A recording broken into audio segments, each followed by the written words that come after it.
going to be the advantage of the televised debate that has the four other leaders? Well, no question we're at a disadvantage. How I would love to be in that debate with the other leaders discussing the future of Alberta together in a moderated forum.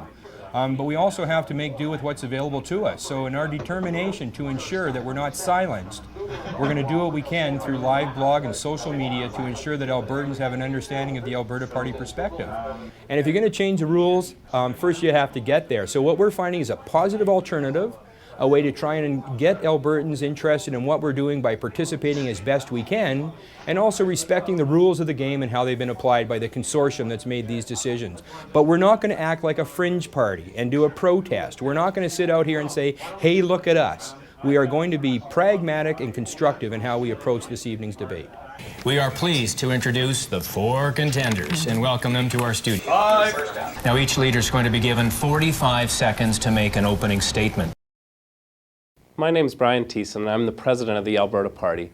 I wanted to take a moment to say thank you to the over 1,300 bloggers we had join us for our live blog of the Leaders' Debate tonight. It is my pleasure to introduce Glenn Taylor, leader of the Alberta Party and candidate for West Yellowhead. Well, thank you, Brian. 2 years ago, a small group of dedicated Albertans gathered together in Red Deer to discuss the responsibility we have as citizens of this province to re-engage in democracy and increase the opportunity for choice in the upcoming provincial election. As a result of that meeting, we built a new party called the Alberta Party that was based on a more transparent option for government and how to govern. We built a party that would engage citizens in a different way. And what you would have heard in tonight's Leaders' Debate was the policy built by Albertans for Alberta as articulated by the Alberta Party. Thank you for joining us here this evening. To decide which candidate would speak first, we drew names, so we begin tonight with PC leader Alison Redford. Good evening. It's a pleasure to be here tonight. This election is about vision. It's about the future. I'm a mother and a wife. I have a 10-year-old daughter, and I have an aging father. And I see the future of Alberta through their eyes, through your eyes. That future is a future of public education, investment in infrastructure, and building community across this province, urban and rural. Together, let's build Alberta for the future, for our families, and for our communities. Thank you. I'd like to begin by asking you a few questions. With oil at $100 a barrel, why do we have a deficit? Why in the wealthiest place on the planet are our healthcare waits so long? Why does a rich province disrespect its seniors and neglect them? Why in such a rich province do we have amongst the highest high school dropout rate, lowest post-secondary participation rate, and the highest tuitions and fees in the country? Why in such a rich province, an energy province, do we have such high utility prices? We need to do better. We can do better. The Alberta Liberal plan, we will build a better Alberta. Tonight, I hope to earn your trust. Good evening. This will be an historic election. For the first time in a generation, Albertans have a real alternative to the status quo. Wild Rose has laid out a responsible and affordable plan with new ideas that put Albertans first. We've pledged to balance the budget and at the same time do that without cuts to health and education, to take sensible steps to help our families, to pay a dividend to all Albertans once we're back into surplus, to guarantee an end to excessive wait times, and to restore democracy and accountability in government. I believe Alberta is poised to make a great change, and I believe it's time. Thank you. I'd like to start by thanking the networks for putting on this debate, for our journalist panel for participating, and to all of you at home for joining us. Alberta's New Democrats believe that it's time our prosperity worked for all Albertans, not just a select few. Our platform has 5 commitments. They're practical and would improve the lives of every Albertan. Our immediate priorities are quality public health care, affordable electricity, helping young Albertans succeed, a healthy environment, and making oil sands prosperity work for all of us. We know that with the right priorities, we can make Alberta's prosperity work for everyone. We know that in a province this rich, no one should be left behind. We know that we can both have good jobs and excellent services. Thank you. We begin with Graham Thompson from the Edmonton Journal, and Graham's question is directed at Alison Redford. She then will have 45 seconds to respond. Graham. Of course, healthcare is a major issue in this campaign. In a matter of just weeks ago, you announced 3 pilot projects for family care clinics, one-stop shopping for healthcare, and then you suddenly, during the campaign, upped that to 140 family care clinics. How can you justify fast-tracking something that the Alberta Medical Association itself has called unproven, costly, and rushed? Well, we know that this is a plan that will work. We've seen the College of Physicians and Surgeons support this, and we've seen the College of Family Physicians support this. The other thing we know is that this makes sense for Albertans. Albertans have said that they need better access to health care, and that we and our families need to be able to get the information that we need 7 days a week from 7 in the morning to 9 o'clock at night. If we think about healthcare in a way that provides access for families, that doesn't always require only access to a family doctor, we're going to ensure that access gets better. We have 95,000 people working in the Alberta Health Services system that provide excellent healthcare. We have to make sure Albertans can get access to that. Ms. Redford, thank you. Now to you, Mr. Sherman, your 30-second rebuttal. Alberta Liberals will fix the healthcare system. And this is how. First, we'll call a real public inquiry. We'll engage and empower the frontline staff. We'll get all of our seniors out of hospital by investing in world-class long-term care, non-profit long-term care, and home care. Let's create more family doctors. We don't need clinics, we need family doctors. Let's take mental health and addictions and prevention seriously. This is only going to happen if we actually engage the doctors of this province and the healthcare staff. Mr. Sherman, thank you. Mr. Mason, your rebuttal in 30 seconds begins right now. Thank you very much. The Alberta NDP wants to improve healthcare, and we want to fight to protect our public healthcare system from those who would privatize it. We want to make sure that we improve health waiting times, especially in emergency rooms, and we need to do much more to help seniors who need long-term care in our province. We want to extend Medicare coverage to cover children's basic dental needs up until the age of 18. We think it's time to move forward to expand the scope of healthcare in this province and not to limit it or to privatize it. Mr. Mason, thank you. Ms. Smith, your rebuttal in 30 seconds. In this debate, you will find that there are 3 other leaders who want to do health care the same way it's always been done. Only the Wild Rose is proposing that we deliver health care in a different way. Wild Rose is committed to making changes under the umbrella of the Canada Health Act, but we can't put up with the status quo any longer. We know that patients are suffering. They're waiting too long in wait queues.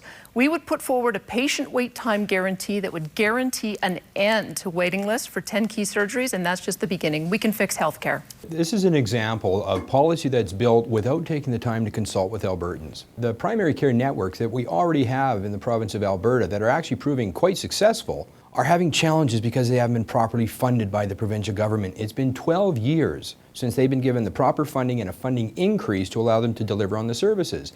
It seems to us that this idea of opening up a family care clinic where we don't know where the consultation came from that's going to compete with the already existing primary care networks simply doesn't make sense. We're now going to begin our one-on-one discussion on this issue, ladies and gentlemen, between Alison Redford and Ross Sherman. Go ahead.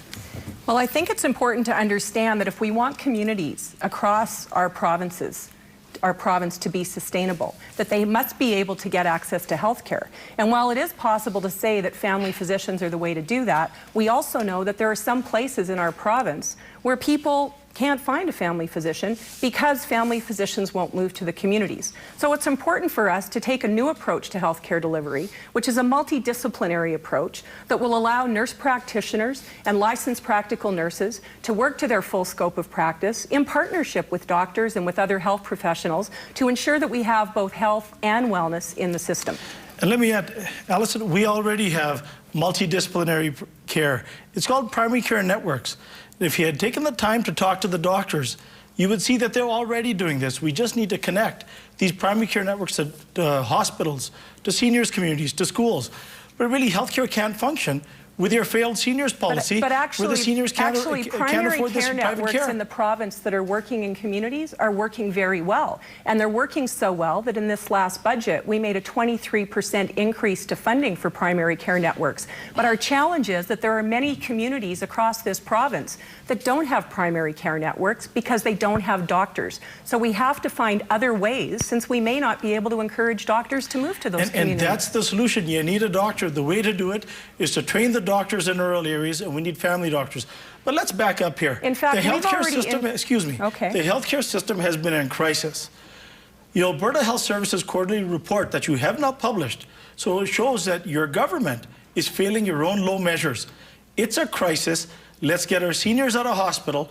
Your plan doesn't have enough home care to solve the emergency crisis, the cancellation of all the surgeries. Well, Alison, the system is still in crisis. Ms. Redford, Mr. Sherman, we're going to open the floor now to free debate. If the two of you would like to jump in. Well, I think the big part of the problem that we have in healthcare right now is that we've been sold this bill of goods about centralizing delivery and centralizing decisions. The healthcare super board has been a disaster, and Ms. Redford's plan only deals with physician services for primary care. The real problem in the system is that we've got hospital waiting lists and emergency rooms that are in crisis. There's nothing in Ms. Redford's plan that will solve that. That's why our patient wait time guarantee attacks the right end of the problem by being able to find efficiencies, supporting our public hospitals to be able to do more surgeries, Smith, and if they can, paying for patients to be able to get their surgeries inside or outside the province. You're going to try and solve the problem by more privatization. The Conservatives have had repeated attempts to privatize. They usually keep their plans secret before an election, but afterwards we get the third way or we get Ron Leipert,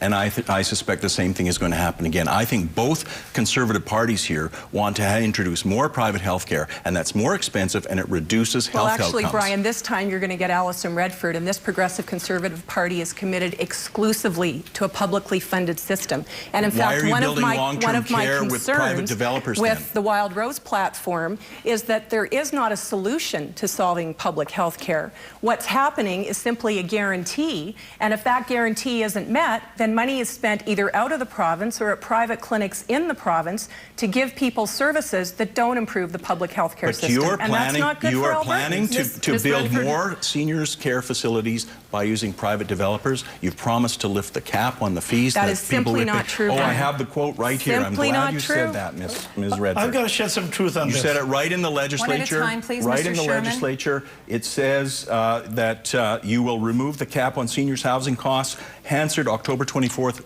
2011. You said it. Simply not true. What's caused this whole crisis are these two Conservative parties who are bent on privately delivering health care. Alison Redford talks about publicly funded, but they mean privately delivered. This whole hospital and emergency crisis is caused by seniors not being able to afford this very private care. So they're backing up in the hospitals at $1,200 a night. Let's bring in non-profit, community-based long-term care, home care, meaningful accountability and performance measures. And Alison, table this AHS report, which is failing every measure for surgery wait times for hips and knees and emergency and placement with your policy. Starting in November, we introduced through the ASLE program projects that will do exactly what you've suggested. Extend our continuing care and our long care spaces and ensure that people get public health care, that Alberta seniors get public health care where they live, and that's critical.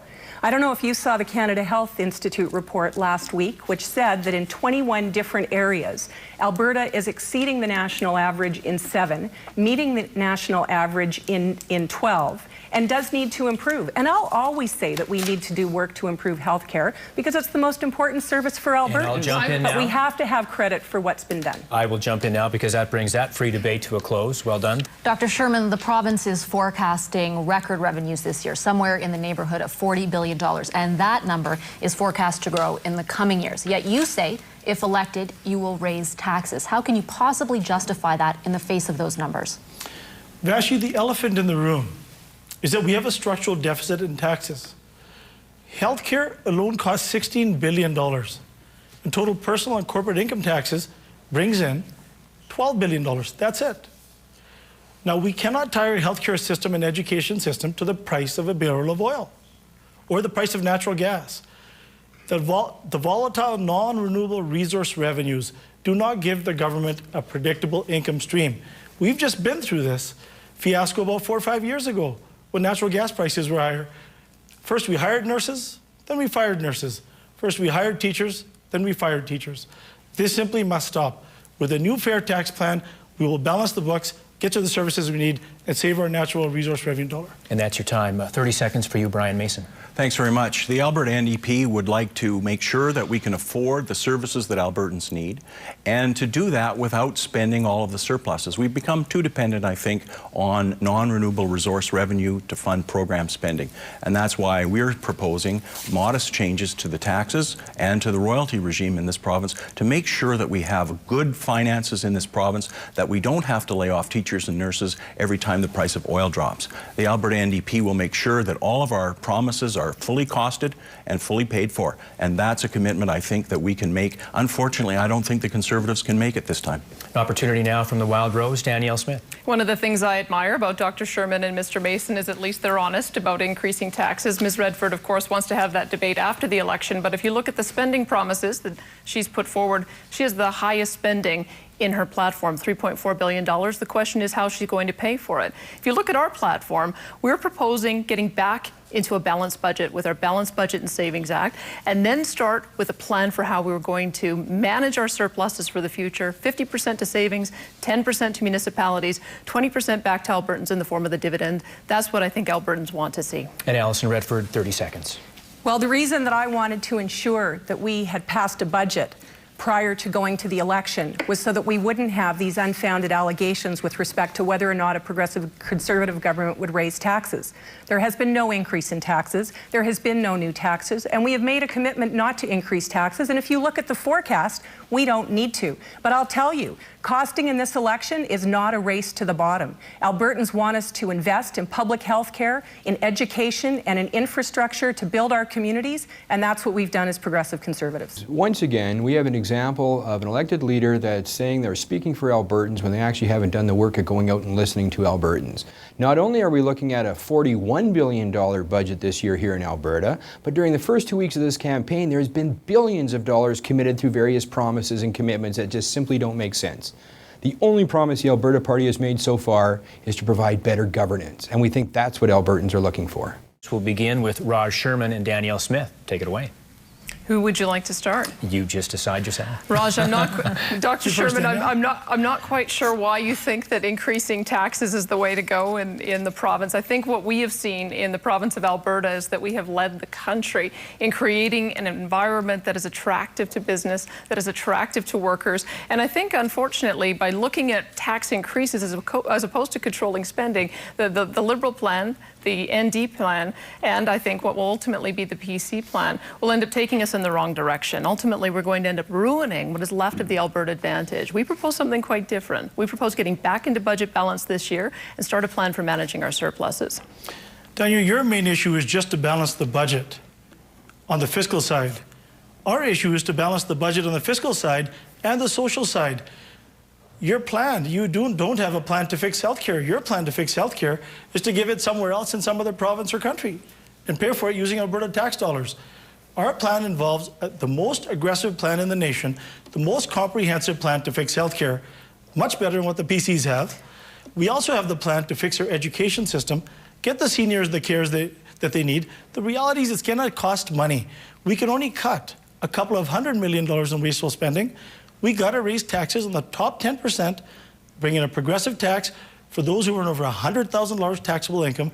It's a modest increase, an increased tax by 2% on large corporations from 10 to 12%. First of all, I would say we're listening to Albertans, and Albertans are not saying increase our taxes. Albertans are saying control spending and balance the books. I think, Dr. Sherman, if you're to be honest, you would recognize that we do not have a problem in spending on healthcare. We are spending more per capita than any other province. Canada spends almost more per capita than any country in the world. If this problem could be solved with more spending, we would have solved it long ago. What we need is structural change in healthcare. That's what we're proposing, and we're the only ones proposing it. Free debate is now open. Well, in fact, I don't understand what the Wild Rose is putting forward with respect to a solution on health care, because all they've done is say that if the health care system doesn't work, that we'll just pay for private health care in other provinces, or maybe even in this province. But what I will say is that when we talk about the Alberta Advantage, Clearly, the reason that we have the fiscal situation that we do in Alberta today is because we've had strong progressive conservative governments that have kept taxes low,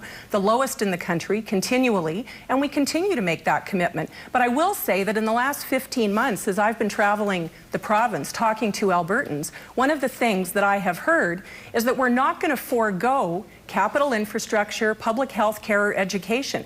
And when the Wild Rose talks about balancing a budget, they've already said that they'll cut $2 billion out of this year's budget. So where is it going to come from? Which schools and which hospitals are you going to cut? Well, I'd like to get in here because you've thrown out your budget. You insisted on passing a budget in the spring session of the legislature. You've completely set it aside now, and you've added billions of dollars of spending because you're desperate. You're trying to make sure that the voters will pay attention to the PCs by bribing them with their own money. But you don't have a clear plan. Your clear plan was supposed to be in that budget, and yet you now are just throwing money at everything. Well, clearly, Brian, if you look at our election commitments, what you will see is that all of the commitments that we've made are post-budget 2012-13. We stand proudly and firmly behind 12-13. You're going to pay for them by using the surpluses instead of setting the surpluses aside for future generations. Be very clear, that does not change the 12-13 budget. You're stealing, Ms. Redford, from future generations because you don't have a way to pay Dr. for your Sherman, promises. you want to get in? Allow me to interject, please.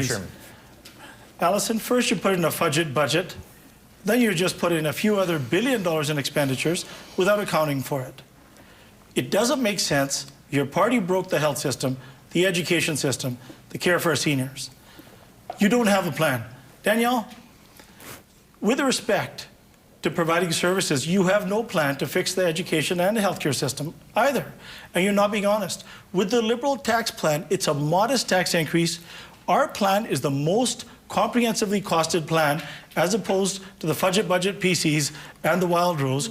It provides the services we need, balances the books this election, and we can save for the future. Danielle Smith. Let me just correct a mischaracterization, because every single year we have put forward an alternative budget that have shown that how we would balance the books without cutting frontline services. In this most recent balanced budget alternative we put forward, we would actually be able to hire 1,400 more teachers and education assistants, 1,000 more nurses, 1,000 more home care workers, 300 more RCMP and police officers. When you direct resources to the front line, you actually can get value for money. You can balance the books and you can save for the future. Final word to Brian Macy. You know, we've crunched your numbers on your tax increase, and you're actually going to bring $1 billion more revenue than you think you are.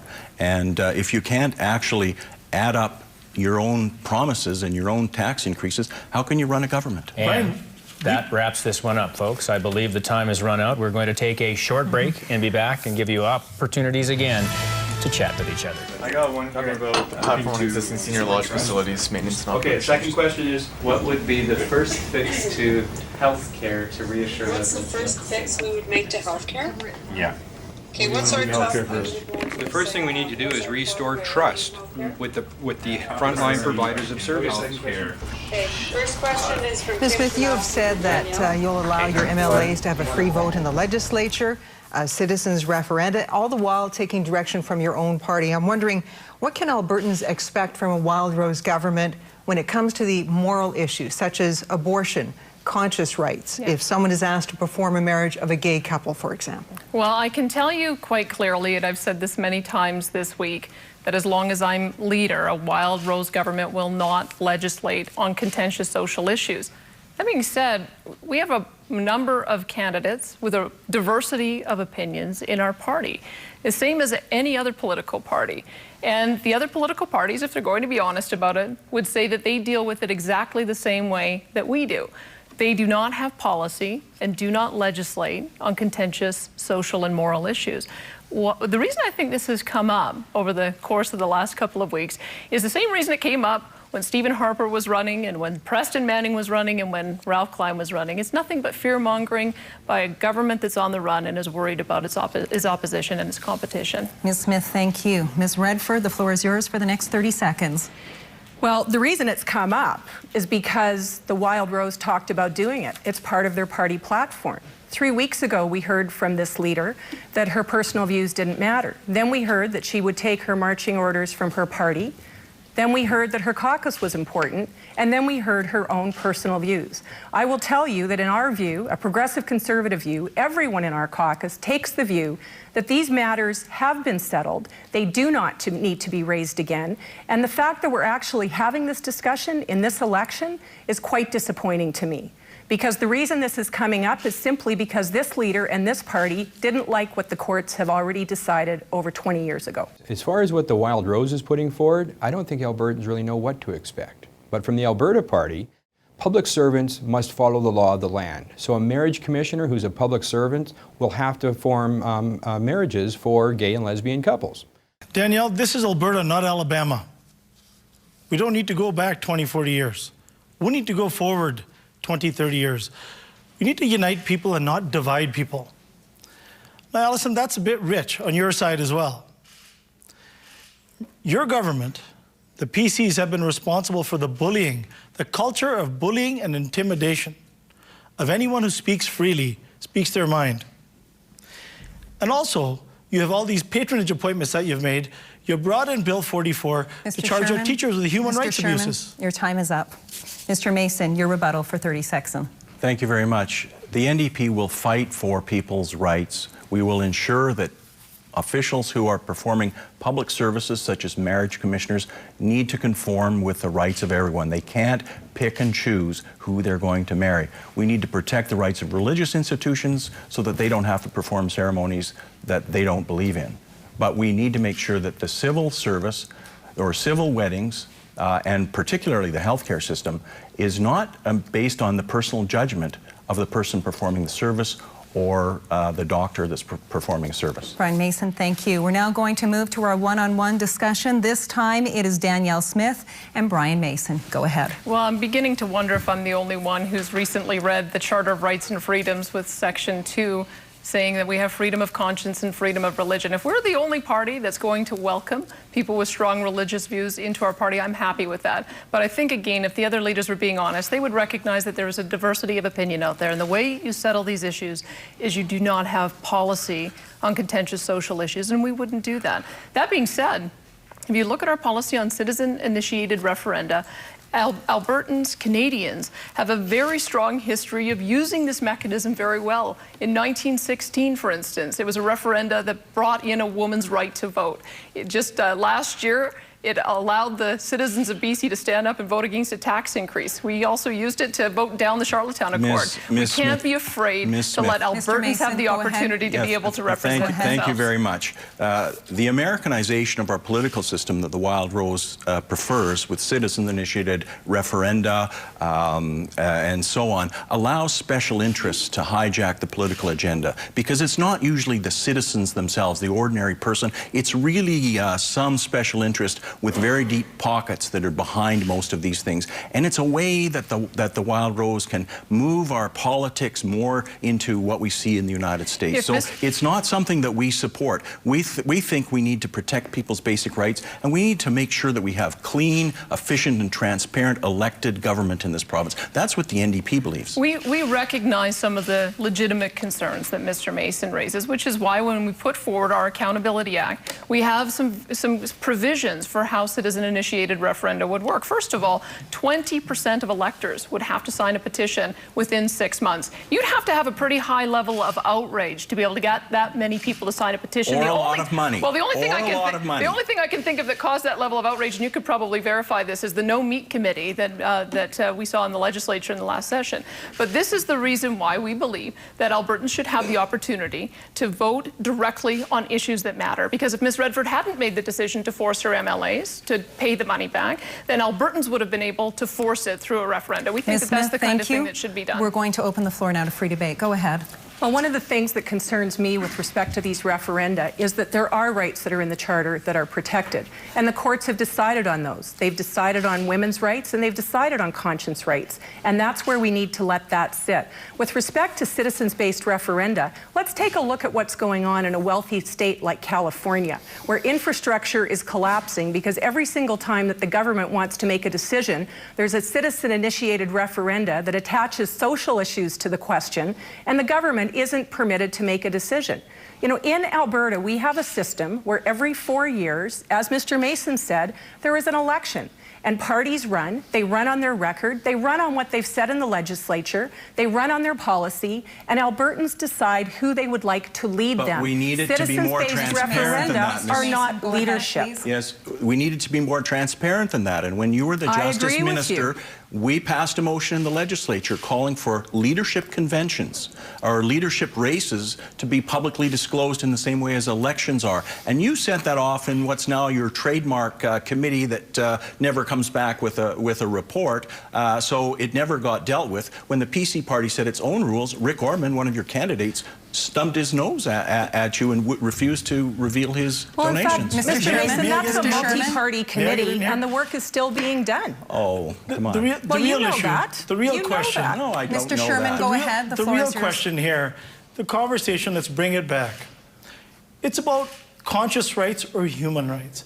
The reality is Alberta is a diverse province. We are people from all over the planet. We come in all shapes, sizes, and colors, and sexual orientations.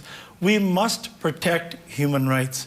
It's okay to have freedom of speech, but that comes with a responsibility, not to promote hate. The Wild Rose wants to get rid of the Human Rights Commission. Alison Redford, you want to charge teachers with human rights? You ask your Justice Minister to review or repeal Section 3 of the Human Rights Charter? The Alberta Liberals will protect every Albertan regardless of race, color, creed, sexual orientation. I'd like to have a moment just to correct some mischaracterizations of our policy, because we do have these protections in place. Any citizen-initiated referenda would first have to be approved by a federally appointed judge to make sure that we could actually do it. It was within provincial jurisdiction, and it did not violate the Charter of Rights and Freedoms. I think that's one of the most important things in the policy. The second thing I would say, just to correct another mischaracterization, is that we would also make sure that it was cost neutral. So any proposal that was put forward by citizens, they'd also have to identify ways to pay for it. So in fact, the issue becomes that every time a question is asked of a federally appointed judge, you simply start by saying, should we use the notwithstanding clause? And every single time that you do that, a judge will have no choice but to approve that referenda, no matter what it's about. Folks, we have to wrap it on that one. Thank you again. We're back to our panel now with the fourth question of the night. Mr. Mason, polls show voters are furious about the so-called no-meat committee, where you had MLAs getting paid $1,000 a month to be part of a committee that hasn't met in 3.5 years now. Your MLA is the only member of that committee that hasn't promised to pay all that money back. What are voters supposed to think about that? Well, I want to say very clearly that the MLA in question, Rachel Notley, did not earn any money she was not entitled to by sitting on that committee. The system has been badly explained by the media, and I don't think that most people have a clear understanding what the situation is.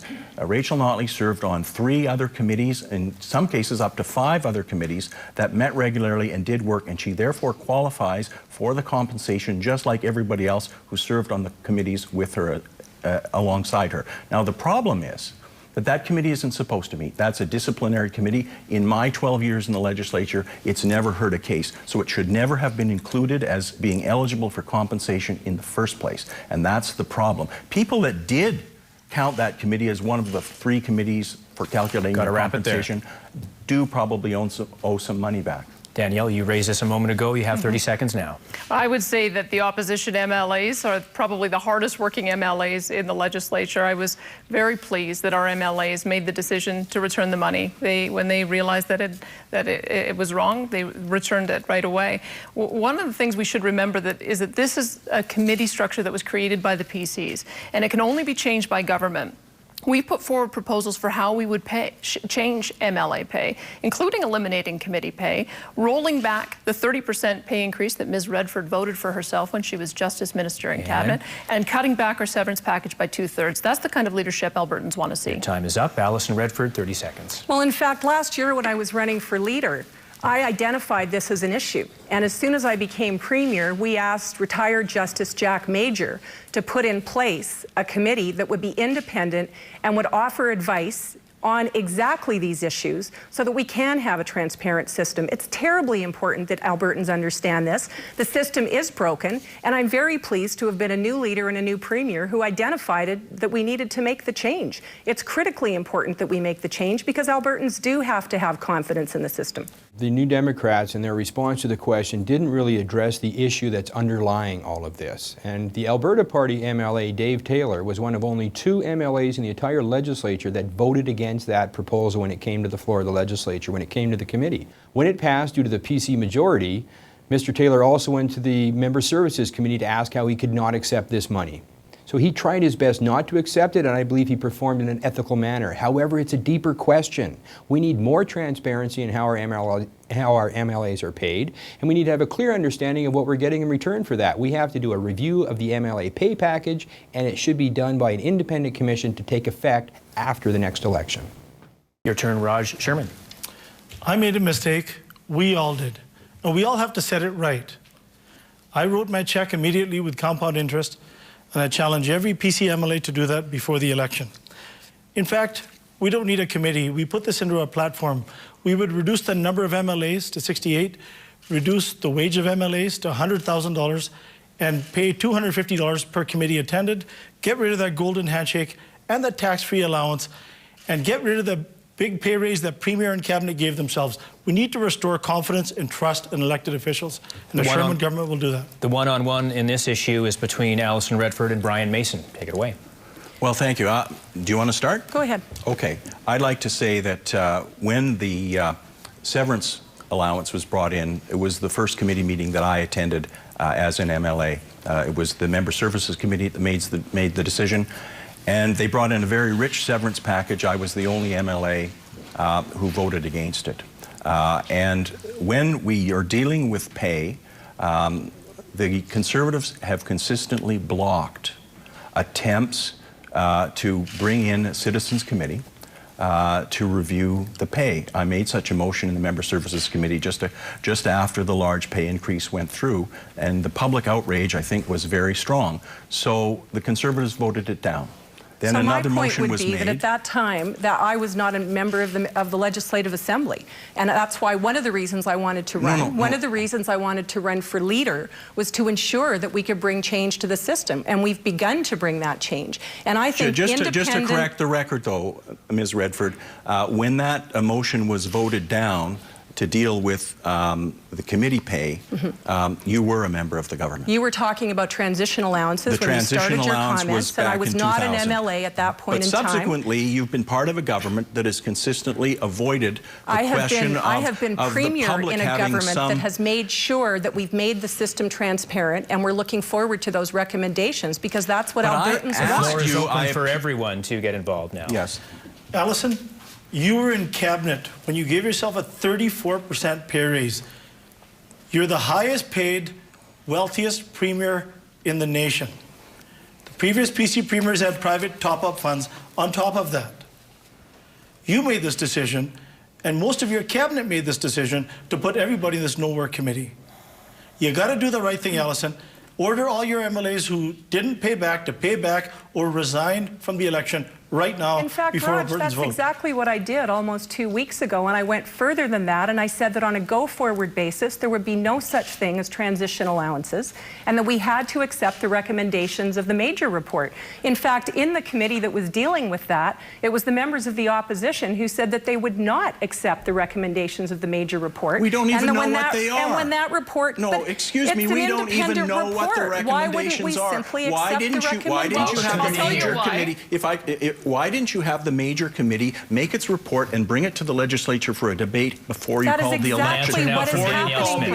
That is exactly what is happening. Let's hear from Danielle Smith on this issue now. I'll tell you why we're not willing to wait for Judge Major's report is because he's giving the very strong indication that he's not going to reduce MLA and cabinet pay, that he's going to increase it. Might increase We have taken a very clear position. We would reduce cabinet pay by 30%. Dr. Sherman has taken a very clear position. He would reduce cabinet pay by 30%. Will you show leadership tonight and agree to reduce your own MLA pay, your own cabinet pay by 30%? Will you take the same step that you have asked all of your MLAs to take? What we will do is accept the recommendations of that report, which are an independent report. And when I take a look at the recommendations that you have made, your first comments were that you wanted an independent process, and then within an hour said that you thought $125,000 was a reasonable salary. You have to decide if you want an independent process or if you want to control your own salary. And I don't think that's appropriate. I may just say that part of the reason why we were able to come up with our recommendations is I didn't need a judge to tell me what to do. I asked Albertans. It was the very first step that I took when I became leader of this party, was to consult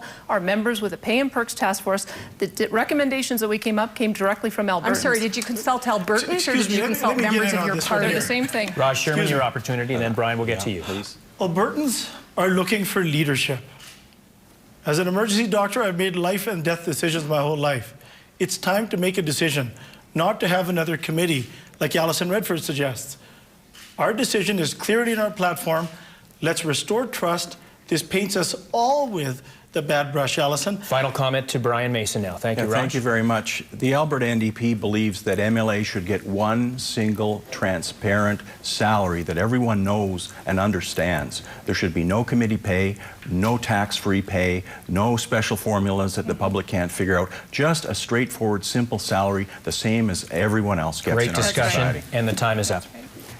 We're going to take a short break now. We've got the program underway, lots of fireworks, great start. We will be back with more of the 2012 Leaders Debate. Stay with us. Do we have a position on AISH funding and tying it to inflation or something like that? Yeah. Should AISH funding be indexed to inflation? Absolutely. Yes. It's to help people live. Guys, Dr. Sherman, you're promising to eliminate all government funding for private schools, because you're saying that they put pressure on the public school system. You're saying you can save $127 million by doing so, but a lot of those private students will end up going back to the public school system, so there's no real big savings, is there? So I was just wondering, is this more about eliminating private schools in Alberta altogether than saving some government money? Graham, the reality is, jurisdictions that out-educate us today will outperform us tomorrow. We must make an effort to educate all of our children. Public tax dollars should be for public schools. Right now, we already have the highest high school dropout rate in the nation. In Alberta today, because of the Redford and the PC plan, we have 650 fewer teachers at a time when we're going to have 100,000 more children in the next 10 years. We must educate our kids. We have to get rid of the school fees. Schools are balancing their books on the backs of working parents who are paying school fees. And at the end of the day, collection agencies are coming to hound them if they can't afford to pay them.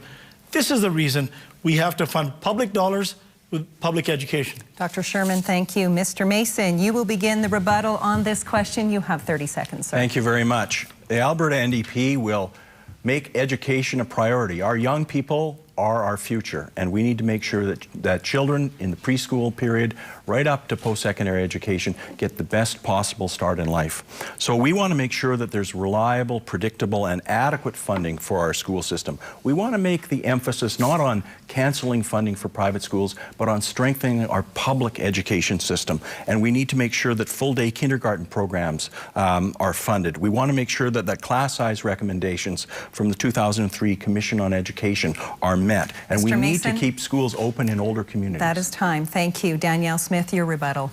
Well, I support the status quo on the funding for private schools. Right now, they get 70% of the operational grant, which is about $4,300. Considering in public school, students get about $1,300 per student. So we think that that doesn't need to be changed, doesn't need to be increased, but we would propose to keep the status quo. What does need to be changed is that public schools should be public, and there shouldn't be tuition associated with public education. And that's how many parents are seeing these student fees for mandatory classes. Kids shouldn't have to pay instructional fees to attend science or math class. We would make sure to work with the school boards to be able to eliminate those fees so that we can put more dollars back into the pockets of parents. Ms. Smith, thank you for that. Ms. Redford, the floor is yours for 30 seconds. Well, I'm very pleased that we as Progressive Conservative Party have demonstrated our commitment to public education. You'll know that within 11 days of becoming Premier, I put $107 million back into education. And I'm hearing from teachers, parents, and student assistants across the province that this mattered. The other thing that I've heard is that we need more infrastructure. We have to ensure that we're building more schools. We've made a commitment to 50 new schools, which will grow communities across this province, and to revitalizing 70 schools. It'll cost $1.4 billion, or 1 year of Danny dollars. It appears to us that this is more about eliminating private schools than it is about saving money, because certainly it doesn't show the money savings to Albertans overall. It's just a transfer of students from the private school to the public school system.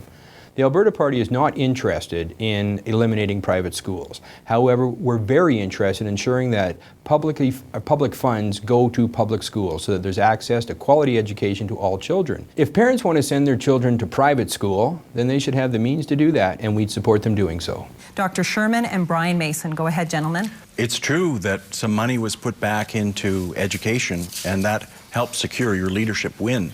But it was the NDP that was fighting for that all along, from the point that the budget was first introduced.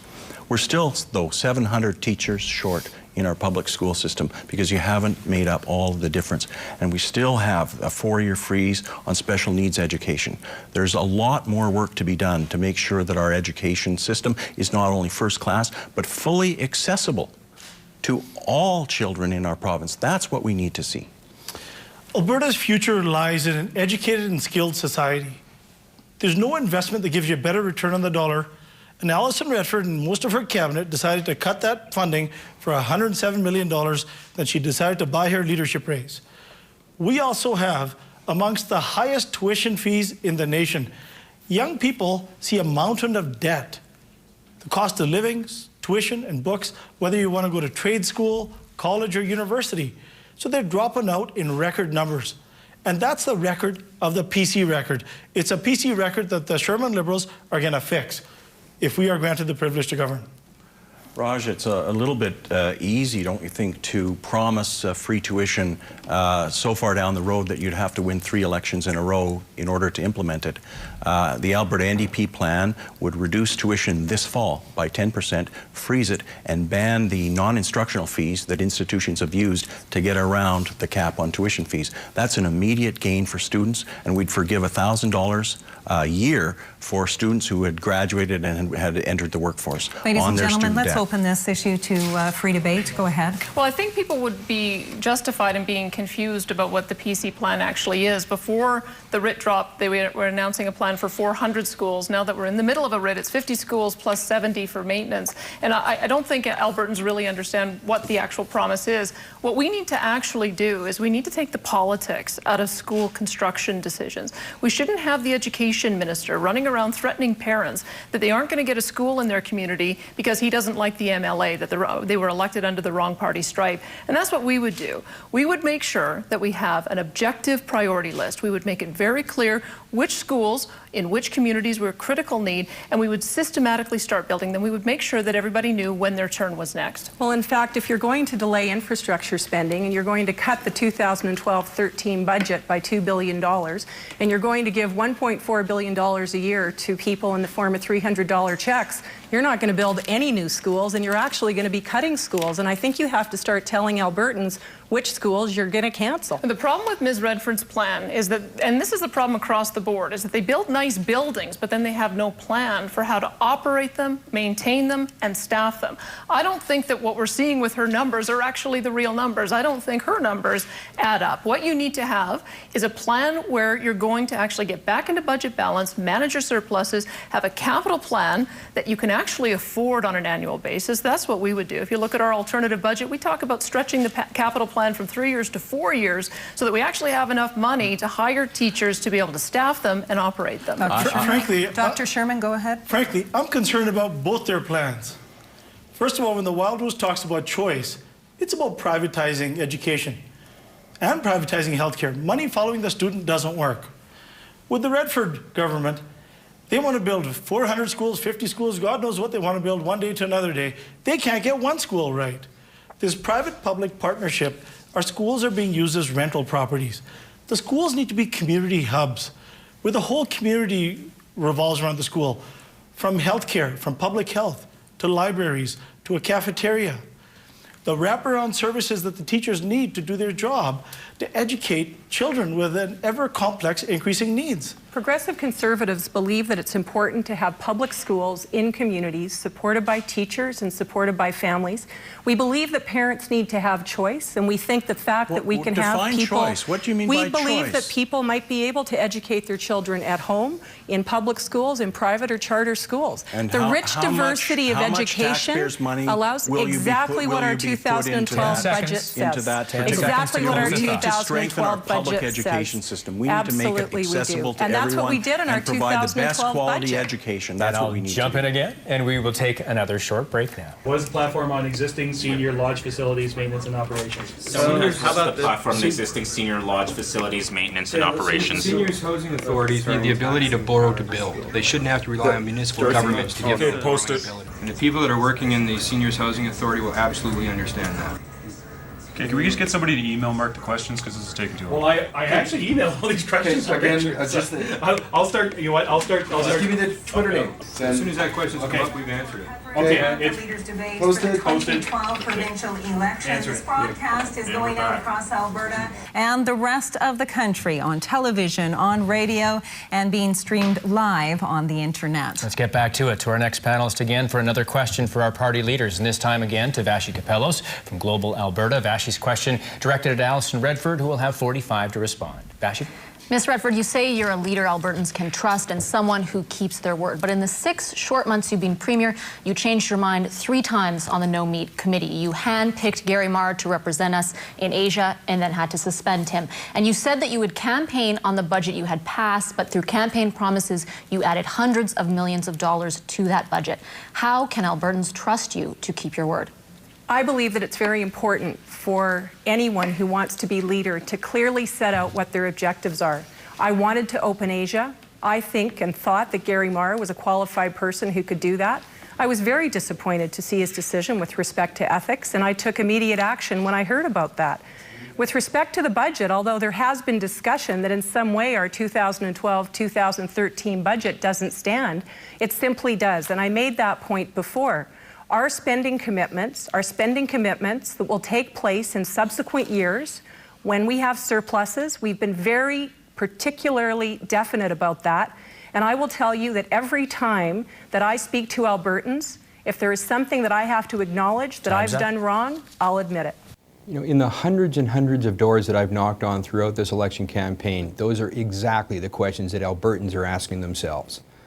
I think what we've seen here is a Premier that's trying to deliver on an agenda that her party doesn't support. And I think what Albertans are seeing here, that changing the leadership in the political party is not changing government.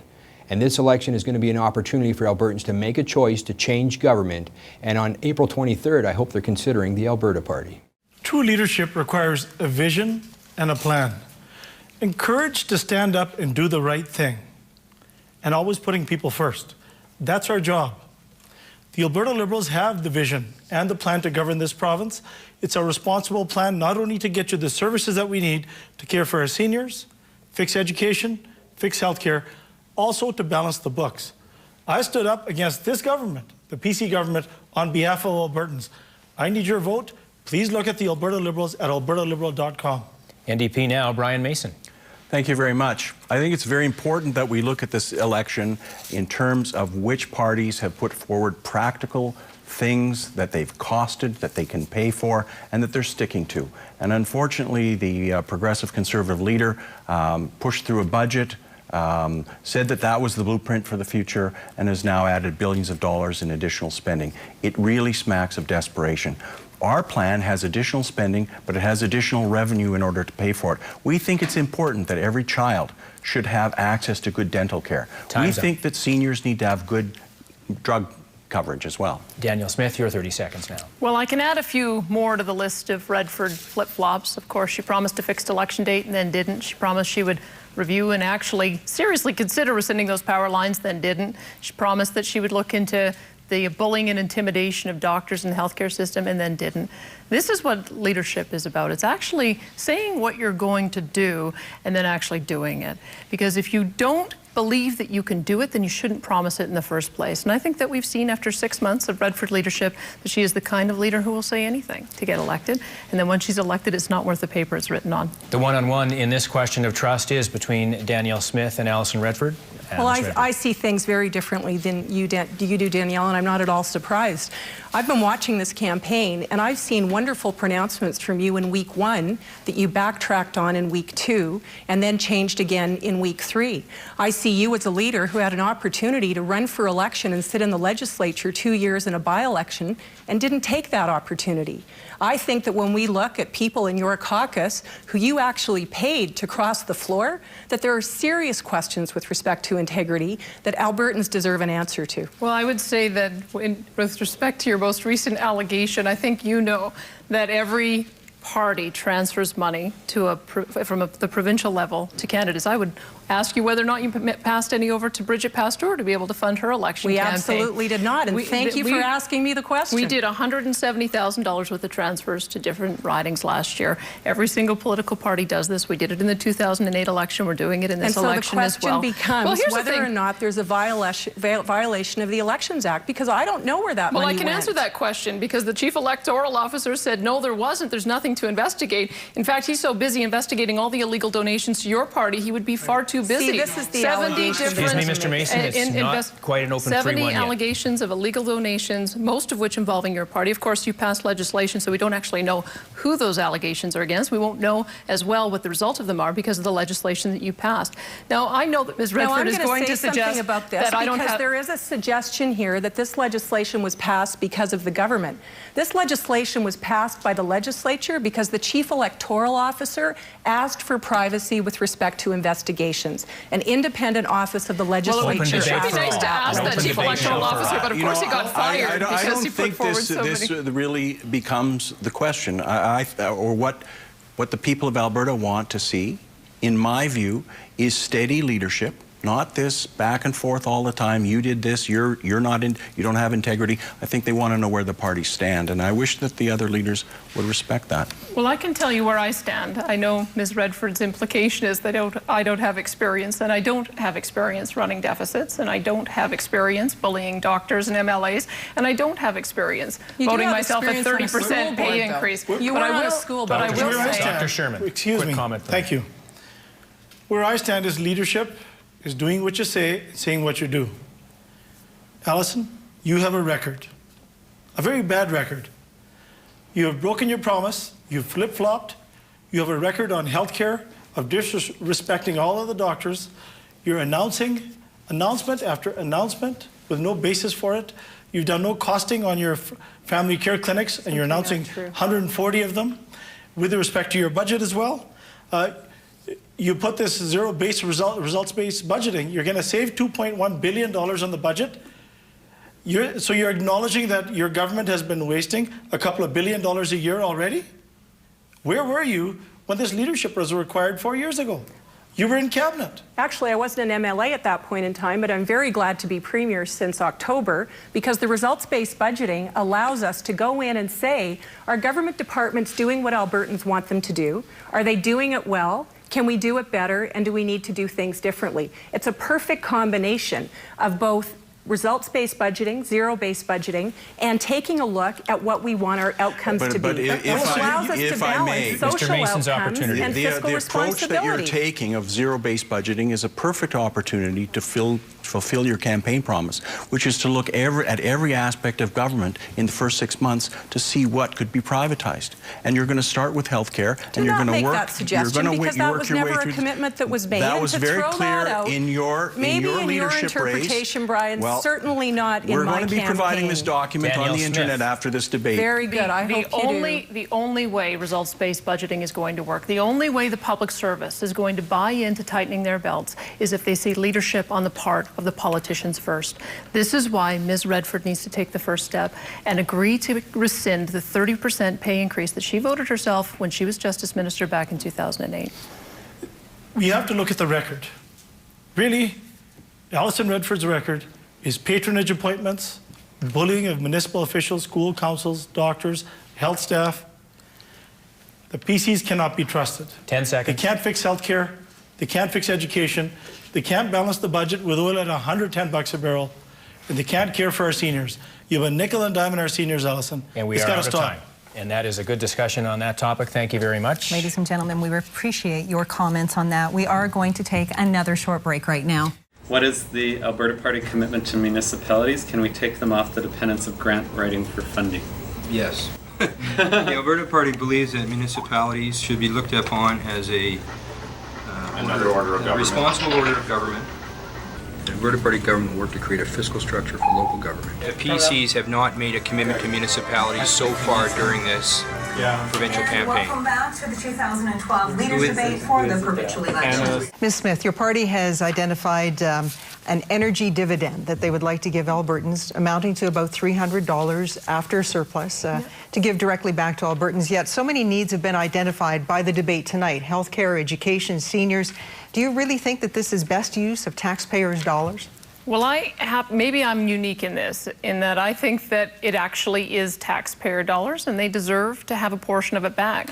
Albertans are owners of this resource, and as such, when we get back into surplus, they deserve to be able to share in that wealth. What happens when we have a booming economy, not only does it bring in more resource revenue, but it also causes an increase in cost of living. This is the reason why we haven't proposed a tax cut. If you propose a tax cut, it ends up benefiting those at the highest end of the income scale the most. If you actually return dollars to people in the form of a dividend, it benefits those at the low end of the income scale the most. Now, $300 may not seem like much to someone who's high income, but it certainly means a lot to those who are on fixed income, to low-income seniors, and to low-income families, and that's what we're committed to doing. Danielle Smith, thank you. Your rebuttal, Alison Redford, for 30 seconds. Well, $300 per person, I can understand, can mean something to a household. But if a $1.4 billion annual expenditure doesn't allow you to build 50 new schools and doesn't allow you to pay for health care, because we're not looking at a public health care system anymore, the question is, what does $300 actually buy you?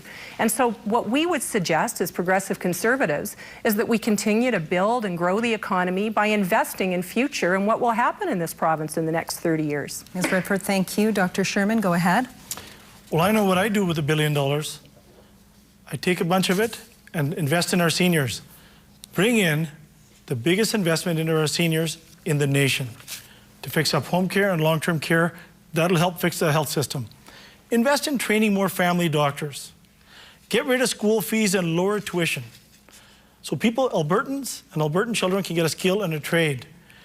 We can look after, educate our kids, we can fix health care, care for the seniors, and let's get the bills down, and we can also balance the budget. This is simply a waste of money. The Wild Rose, the PCs, the New Democrats, and the Liberals have been making incredible promises to Alberta during the first 2.5 weeks of this campaign. One of them is that they would turn off their cell phones during In our view, the $300 is perhaps significant to some people, but when I heard this news, I was having a media availability in the home of a couple, middle-aged couple, and the gentleman's mother was stuck in an acute care hospital bed because there was no long-term care bed for her to go to. And I thought, well, what is the $300 going to do? Will it create that long-term care bed? The answer is no. So we have other priorities that need to be addressed first. Mr. Mason, that is time. We don't believe that what the Wild Rose is proposing regarding these dividend checks back to Albertans are the best use of taxpayer dollars. During the first 2.5 weeks of this election campaign, all four of the other parties have been making unbelievable financial promises to Albertans, and we don't believe Albertans are buying it anymore. So what we would suggest is that in times of surplus, put that money away into the Heritage Fund, into an education savings fund, and ensure that we've got the money to help smooth out the boom and bust cycle of Alberta. Responsible use of taxpayers' dollars means good planning, good budgeting, and an open, transparent process. That's what we think is in the best interest of Albertans. Ladies and gentlemen, we're going to open the floor right now to a free debate. Go ahead. Let me just say that the number one policy that we have is getting back into a balanced budget and to start savings again. This, I suppose, is maybe the difficulty that the other leaders on the stage are having in understanding this policy, is that we have never actually had our resource wealth managed properly in the 41-year history of the PC party. Well, since Danielle, 1971, they've brought in hundreds of thousands, hundreds of billions of dollars in resource revenue, and they have not had a savings plan. Ms. Redford, I think you skip over the fact, Danielle, that in order to balance the budget, you are going to have to cut schools and hospitals. So you may have a balanced budget, and you may be writing people $300 checks, but their quality of life and the services that they need will not be better. I think this is a throwback to 20 years ago, and it's time to stop looking in the rearview mirror. Well, it was Ralph Klein, of course, who made this One at a time, famous. please. Mr. Mason. Yeah, it was Ralph Klein that made this famous, and it was a vote-buying scheme, and it was pretty clear it came from the Progressive Conservatives. But I think the important thing is we need to identify the priorities. The role of government is to provide necessary services, and that includes education and health care, and we need to make sure that those services are adequately provided for all Albertans before we start talking about giving away money. I'd like to know what's going to have to be cut in order to pay for that scheme. Dr. Sherman, go ahead. With the Danny Bucks, the Wildrose will be cutting hospitals and schools and firing teachers and nurses and doctors. The PCs will be building buildings that we can't staff or afford to fix. With the Sherman Fair Tax Plan, we will not only get to the services we need, we'll actually balance the books, we'll start saving for the future, put money away into endowment funds for municipalities, local community leagues, also for post-secondary tuition and student loan forgiveness, tuition reduction, and for the arts and culture. We can save for the future. That's the key. And that is time, ladies and gentlemen. 2 minutes of free debate goes by very quickly. Thank you very much for your comments. And we are going to take yet another short break now. Please stay with us, though. Our coverage of the provincial leaders' debate will return in just a moment. Okay, questions. The first question is, how would Glenn address the lack of home care support available for seniors? Home care is more than just a community health nurse visiting a home once a week. You guys are doing a great job. Yeah. I am shocked at how well this is working. Great. This was my first night on scary. Yeah, everyone just kind of fell in a zone. Well, it took a while because we had no idea what it was. Yeah, we didn't know what it was. But it did take about 15 minutes, maybe. Yeah. Really ready. Another one about public safety here. Take a look. That's what we like. Shoveling driveways. More importantly, how do we keep seniors couples together longer? Our health care is just one aspect. Mr. Mason, the polls say we could see a PC or Wildrose minority government after this election. If that happens and your party holds the balance of power, who would you support and why? I think in this election it's very important that people consider the choices that they have. And in my view, we're going to see a legislature that's quite different than the one we now have. And I think that's a good thing. We need more voices in the legislature, not less. The New Democrats will support any policies and work with any party after this election, and we'll work with them on the basis that we want to protect and strengthen our public health care system. We want to make education more accessible and more affordable. We want to control electricity prices. We want to keep jobs here. We want to get fair return on our royalties, and we want a clean environment. And to the degree that any other party is willing to work with us on those priorities, we're happy to work with them. Danielle Smith, your opportunity here. Sure. Let me first just address some of the allegations made earlier. Our surplus management strategy happens after we've fully funded what we need for healthcare and education, after we've dedicated money to infrastructure. If we have no surplus dollars, there will be no dividends. We understand that Albertans want their priorities addressed first, and that's what we would do. But I seem to be the only person on this stage who actually believes that Albertans won't waste money if it's put into their pockets. The question's on a minority government. Who can you work with? This is why we don't believe that Albertans want to see a minority government. We believe Albertans want to see a majority government, but we don't believe that they want to see a PC majority. We're hoping that they will vote for a Wildrose majority. Alison Redford. Well, I think it's very exciting in this election that we have the opportunity to decide what the future of this province will be. And I believe very firmly that Albertans across this province believe in community, building infrastructure, working to support each other, and to invest in families and ensure that in the long term that we have the services that we need in order to grow and build the economy. I think it's also important to know that if we did end up in that situation, that it's very possible to work with other parties where necessary. However, I would never be able to agree with the NDP that we would change the royalty framework. It simply wouldn't happen under a progressive conservative government. We've long advocated that good ideas can come from anywhere and that we shouldn't be basing our decisions and our votes on ideology. So if that idea comes from the Wildrose, the PCs, or the New Democrats, if we believe it's in the best interest of Albertans, we'll support it. And if we don't think it's in the best interest of Albertans, we'll offer a viable alternative.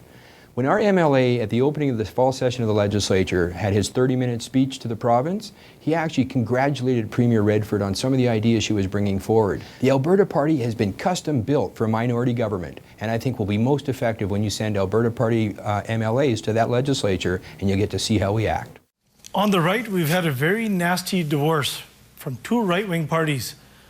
The Sherman Liberals are the only truly centrist party who can govern from the center, fix public health care, public education, care for our seniors, and make a commitment to get your utility bills down, and restore trust in the decision-making process. The In a game isn't minority over yet. situation, forgive This me is a for long jumping in. race, and in the off chance it is a minority, hey, heck, if we're leader of the first, second, or third party, I'm happy to cooperate with anyone who makes sense on public issues. Free debate now for 90 seconds. Well, I think you could actually see how well the opposition parties would work together in a minority situation, because we've worked well together in the legislature as it stands right now. I think that all the opposition parties have done a good job holding this government to account. I think it's the reason why Albertans have come to the conclusion that the PCs do not deserve another majority. I think what we need to see in this election is more New Democrats in the legislature to make sure that we have a strong public health care system, that it's protected from privatization by the Wild Rose or by stealth by the Conservatives, who often don't tell the truth about their plans for health care in an election. We need to have more New Democrats there to fight for the environment, to fight for public education, and the more New Democrats that are in that legislature, the greater chance there is of a progressive agenda that will help Alberta families. I think there's a very interesting dynamic that will develop in the legislature, and I'm very confident that we will see a progressive Conservative government. We've worked hard in this election. I think about some of what I've heard in the past little while with respect to accountability and transparency, free votes for MLAs. And one of the things that surprises me is we see a Wild Rose government supporting free votes for MLAs, except when it comes to a budget. The only vote that's actually a confidence vote. So what are the values? What are the principles? I really wonder whether or not we can have confidence in that system. And on that note, after Dr. 41 Sherman, years, you got 2 it's seconds. time to change our government. We will take a break. The floor is closed. Is the Alberta Party position on arts and culture? Would you restore the 16% that they cut 2 years ago? Would you support the arts? I answered that on Twitter. Yes. Is that good enough? What was the question? An investment in arts and culture is critical to the fabric of our province. It's through arts and culture that we create the legacy of our past, we celebrate our present, and we move creatively to the future. It's how we tell our stories. We support creative industries in Alberta, the development and support of creative industries in Alberta. It is time now for closing statements from the party leaders. They will be made in the reverse order of how we began the debate tonight. We begin with NDP leader Brian Mason. Sir, you have 45 seconds. Thank you very much. Thank you for watching tonight. The leaders have had their say, and now you have a choice to make. I think the choice is clear. You can vote for parties that will continue to let the wealth of our oil sands slip through their fingers. You can vote for parties who listen first to their friends in corporate boardrooms. Or you can vote for the Alberta New Democrats. You know that you can count on us to stand up for truly public health care, affordable electricity, opportunities for our children, and a clean environment and a fair share of Alberta's wealth. We'll make Alberta's prosperity work for everyone. You deserve that, because Alberta belongs to you. Thank you very much. Brian Mason from the NDP. In the reverse order now, it'll be Wild Rose and Danielle Smith. Thank you, and thanks to everyone for tuning in tonight. This is an important election. In this election, we have a real opportunity for change and a chance to elect a new government. I've been traveling the province for the last 3 years, building a strong team, as well as crafting a platform that will position Alberta for success. I am ready. Our Wild Rose team is ready. Alberta is ready. The choice is clear. An out-of-touch PC government that is only out for themselves, or a Wild Rose government with new ideas that put Albertans first. I need your support. On April 23rd, vote Wild Rose. Thank you and good night. Ms. Smith, thank you. Dr. Sherman, your 45 seconds. A year and a half ago, I stood up to this government. And I was alone. But I'm not alone anymore. Municipal councillors have stood up to this government. Teachers and parents have stood up to this government. Doctors have stood up to this government. Allison, the days of PC bullying are over. The people are taking their power back. After 41 years ago, Albertans voted for change. For a while, the PCs were good change. They were the source of solutions, but they are now simply the source of problems.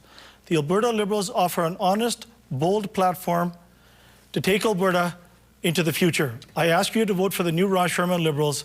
Please go to albertaliberal.com. Thank you. Thank you very much, Mr. Sherman. And final words to you, Alison Redford. In this election, we are talking about change. And that's why I ran to be leader of the Progressive Conservative Party. Some in my party opposed my vision of change. They preferred the status quo. You will know that I've never believed in the status quo, and I want to talk about my change for Alberta. My change invests in public health care and education. It allows our rural communities to grow and prosper. It allows for strong urban centres. It ensures we have a stronger role in Canada and in the world. It ensures a strong economy with low taxes. And fundamentally, my change protects the rights of all Albertans. Visionaries build on the past. Alberta has been built by visionaries. Let's build it together. Ms. Redford, thank you. And we would like to thank all of our candidates for taking part tonight, and of course, our political panel as well. Thanks to you all at home who's watching as well. April 23rd is the big day. We're now going to hear from Glenn Taylor with his closing statement on behalf of the Alberta Party. Built on a desire for change, the Alberta Party brings together people who love our province and are committed to renewing our political process. We believe in government that is fiscally responsible and socially progressive. A government that's focused on outcomes, not ideology. To achieve our common objectives, we need to include all of Alberta's diverse voices. The Alberta Party believes that with common sense, we can build common ground and deliver excellent services at a reasonable cost. And together we can do politics differently. We can dream bigger, and you can dream along with us. In your local constituency, you will find an Alberta Party candidate to be your MLA at the legislature in Edmonton. I invite you to do politics differently in Alberta by voting for the Alberta Party. We're now going to turn to some of the Twitter questions that were posed to the live bloggers that were following us tonight. Glenn, the first question from Pame88 was, what would be the first fix to the healthcare system to reassure residents? The Alberta Party would approach addressing and rethinking healthcare by first coming from a position of stability. We need to ensure that we're restoring trust in the frontline workers and the healthcare providers that have the true answers to how we can find efficiencies and savings within the healthcare system. But for too long, they've been afraid to speak up and speak out about what they believe would be in the best interest of the patients they serve and the best interest of the health system itself. So our first priority is to work towards restoring trust in the healthcare system from a place of stability in government. The question was raised by @Sucrets. How would Glenn address the lack of in-home support available for seniors? You know, too often we think that home support for seniors is a medical question, and we have a community health nurse visit the home once a week for maybe 45 minutes to fill out paperwork, it seems.